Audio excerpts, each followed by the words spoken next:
Larga vista, zer da natura? Etorri nirekin, eta begiratu ingurura.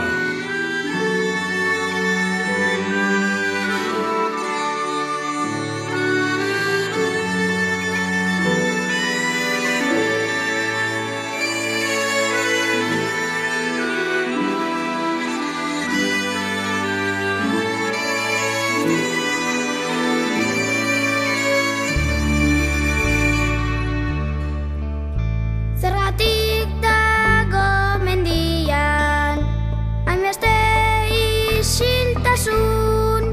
Zain dago begiak itxi eta zuk aditu dezazun. Noiz jarri zuten gortina ilun bat izarretan? Sinesten hasi ginen ian gure amets gaiztoenetan. Zenbat espezie dira desagertu direnak? Gehiegi zaintzen ez baditugu gaur gure